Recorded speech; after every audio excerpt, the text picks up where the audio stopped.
Disney's recent batch of computer-animated films, A Bug's Life, Toy Story 2 and Tarzan, all have games attached to them. The games all look similar to the films themselves, so the graphics are good. But what about everything else? A Bug's Life is easily the weakest of the trio. It looks great, but not much thought was put into gameplay. I need more grain. Toy Story 2 is a fun, straightforward adventure game with puzzle and platform elements. The strongest recent Disney film tie-in is Tarzan. It looks and sounds great, as you'd expect, but it also plays with some of the fast pace of the movie. So, what about games based on live-action films? Even the most eagerly anticipated and successful movie can inspire a terrible game.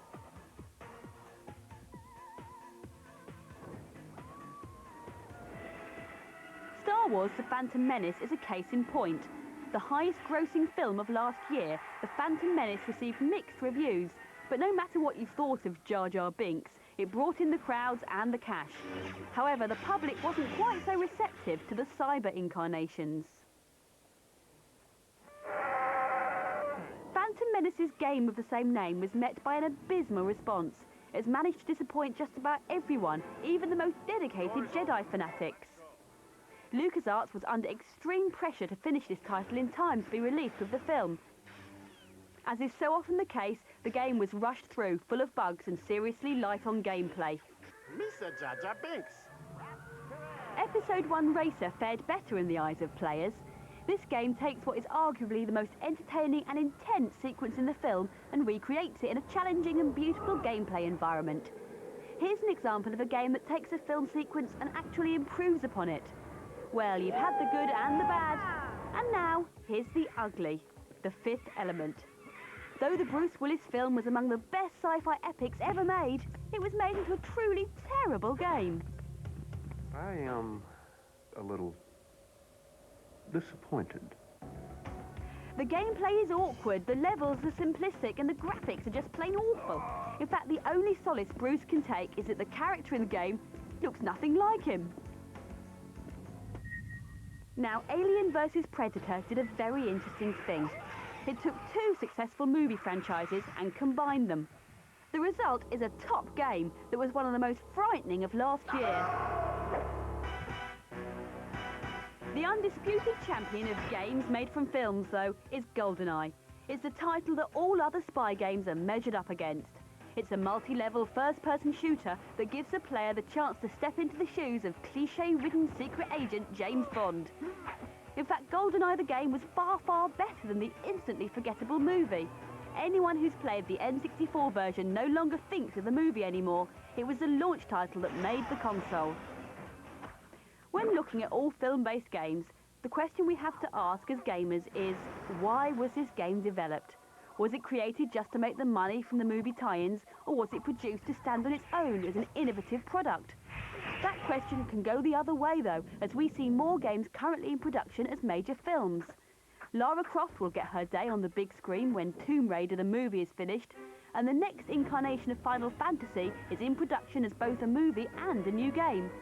In any case, in the future, the line between films and games is sure to become less distinct as games become more cinematic and realistic. My basic rule of thumb is that games based on movies are terrible and almost as bad as movies based on games. Of course, there are honourable exceptions like GoldenEye, and as the lines between movies and games become blurred, who knows what weird mutant creations we'll see. Now, a short news break. With several companies selling grey imports of the PlayStation 2 console, the US Ministry of International Trade and Industry told companies that the PS2 could not be shipped to Iran, Iraq, Libya and North Korea. It has been demonstrated that the PlayStation 2's technology can be adapted for military use, specifically in guiding missiles and coding equipment. Baseball games are coming thick and fast now that the US season is almost over. But don't be scared, GameSpot TV is here to hold your hand through the pitfalls of pitching. You've seen it in the Peanut strip. Now understand more about this uniquely American round of rounders with GameSpot TV's earnest appraisal of All-Star Baseball 2001 on the N64. Yes, it's time to step up to the plate. For those hankering for quick arcade thrills, a single-button control system can be used for pitching and batting, while realists can enable a more precise control system. All-Star Baseball 2001 features a 3D batting angle system which, when coupled with the game's subtle pitch guessing feature, gives the title the best control mechanics of any baseball game.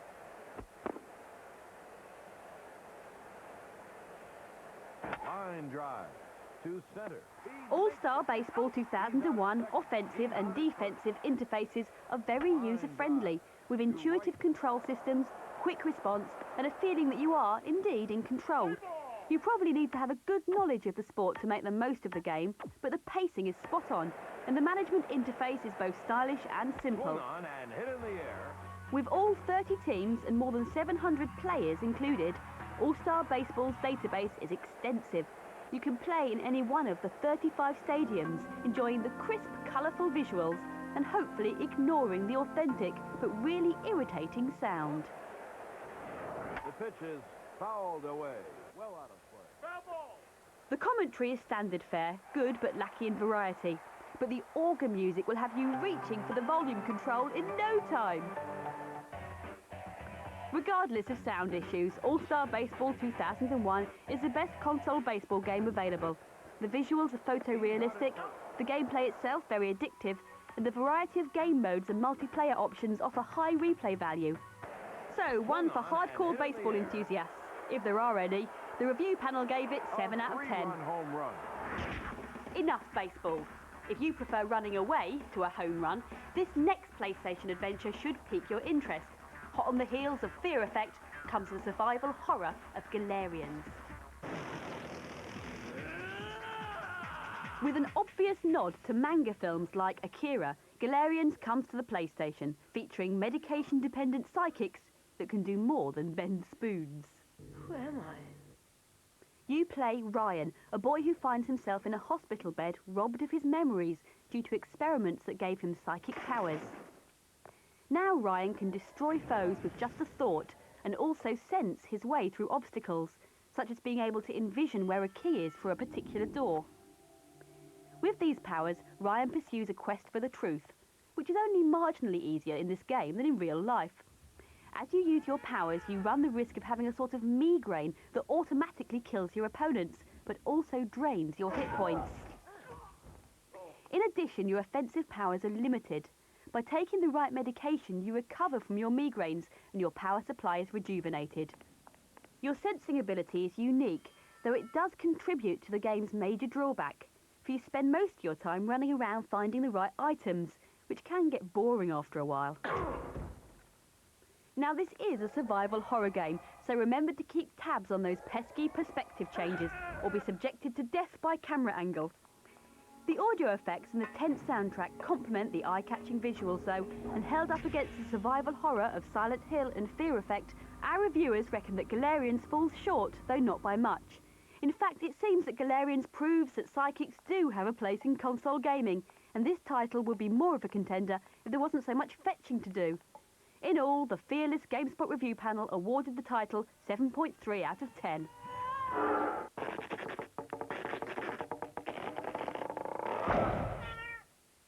Winter rain getting you down? Yeah. Then visit the world's most popular beach tonight.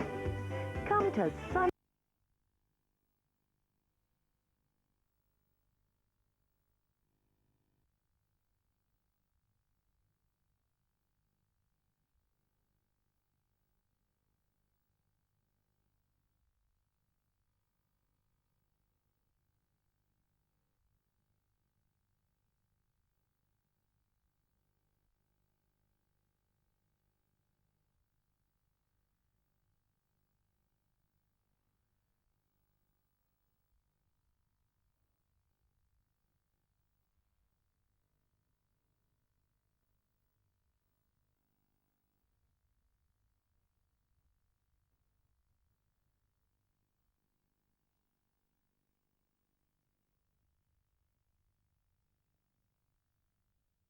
Has become an instant classic among console racers.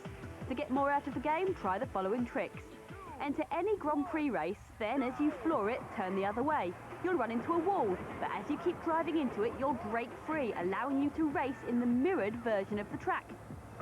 If you win the race, you'll receive this flashy golf cart that actually makes for a decent racer and even drifts like the other cars.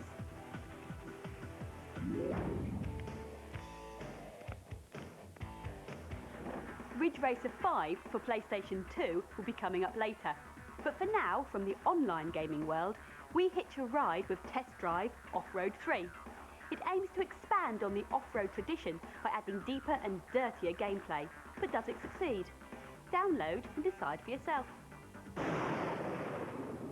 Go! Putting you behind the wheel of a lightning-fast Viper, Test Drive 6 comes screeching into action. And the free internet demo lets you take it for a test drive yourself. Take the time to enjoy the sights as you run riot in a supercar around London streets. Road rage seems to have been captured quite accurately, with drivers barging each other out the way. Use any one of the several shortcuts to avoid the congestion, but watch out for the law. They're usually only a few yards behind you, and they're not keen on big shots in fast cars. But if you like your test drives a bit more rough and tumbly, Infogrames has also posted Test Drive Off-Road 3. The highlights here include a Hummer, steep hills, big manly jumps, and lots of different exciting shades of brown. You can pick up your keys at Infogrames' Test Drive 6 and Test Drive Off-Road 3 websites respectively. Just follow their links to download them to your hard drive, and soon enough you'll be speeding through Westminster or ploughing through the dirt.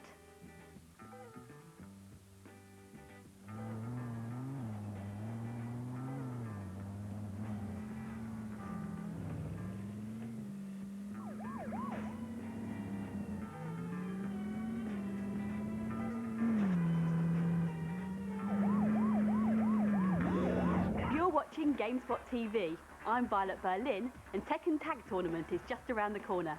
But first, we'd like to give some attention to a game less well known, but worth making a noise about.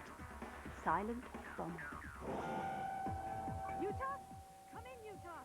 There's a target in Taking its cues from distinct titles like Metal Gear Solid and Bomberman, Silent Bomber comes to the PlayStation as one of this season's surprises, courtesy of Bad Guy.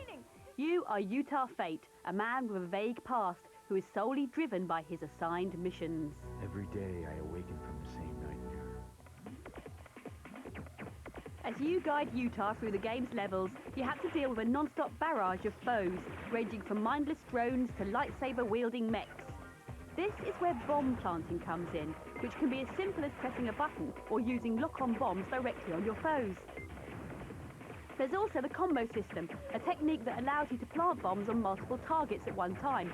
When you're ready to detonate, just press the button and take a step back. Your target's not just your enemies.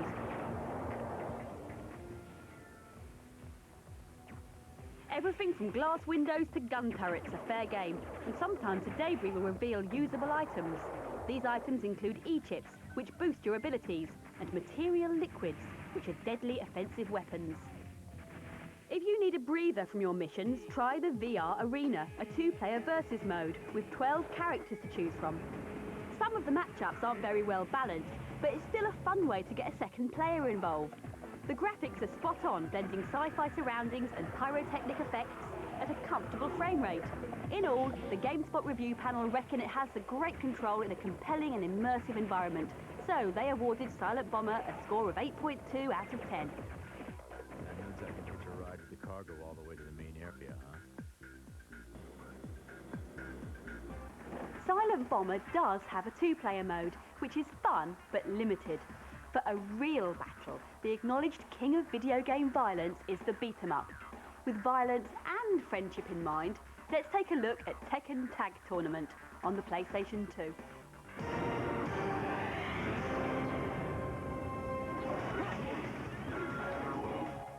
Tekken Tag Tournament follows on from the third installment of the beat-em-up, with a few new moves and the return of some Tekken 2 favourites.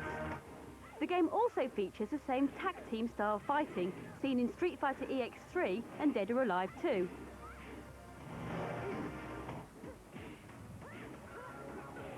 However, unlike other tag battle fighters, the scrap ends after only one fighter has been defeated. rather than letting it continue as a one-on-two battle. There is a one-on-one versus game, as well as a standard team battle, time attack and survival modes.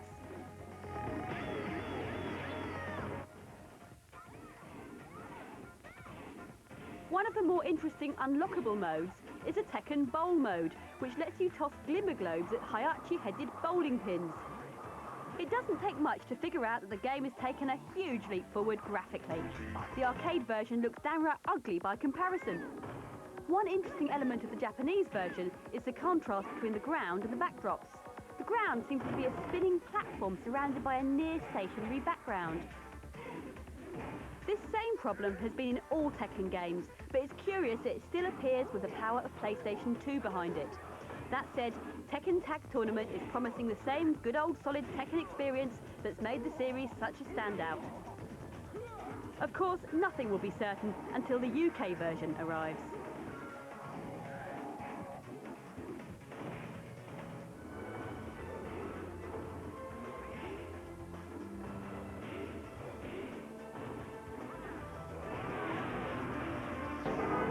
You're watching GameSpot TV, I'm Violet Berlin, and this is Ridge Racer 5. 3, 2, 1, go! The Ridge Racer series always emphasised arcade thrills and spills over realism, and the latest in the franchise is no different. Graphically, Ridge Racer 5 could well be the most impressive of all the PlayStation 2 launch titles. Immediately recognisable as a Ridge Racer game, the power of the PlayStation 2 means that we have almost seen the last of the dreaded pop-up. While little things like trees on the side of the tracks and the glow from your brake pads as you brake around corners really adds a lot to the beauty. But most important of all, as with the original Ridge Racer titles, the whole thing shifts along at a storming pace. We've got the perfect weather conditions for a Grand Prix today. The finish line is just up ahead. It's the final stretch.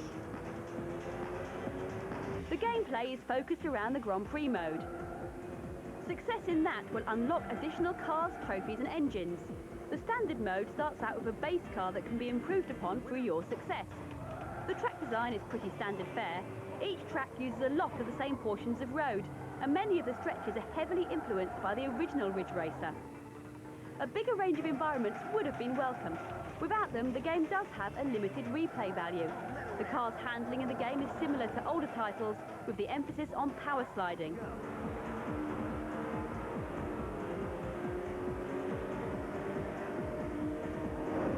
The control itself is excellent with the new DualShock 2 gamepad, although it isn't clear if analog gas and braking make much of a difference. In all, the GameSpot review panel reckon that this fifth Ridge Racer game is worthy of the amazingly specific score of 7.7 out of 10. Finish line is just up ahead. It's the final stretch. Finish! There goes the winner. On launch, the PlayStation 2 library will no doubt be filled with endless sequels, all trying to establish the console. Hopefully, though, this will quickly give way to more original titles once there's a decent user base. Launch titles might be souped-up sequels, but that shouldn't be the end of the story. But now, the beginning of the story. I promised you Diablo 2, and here it is.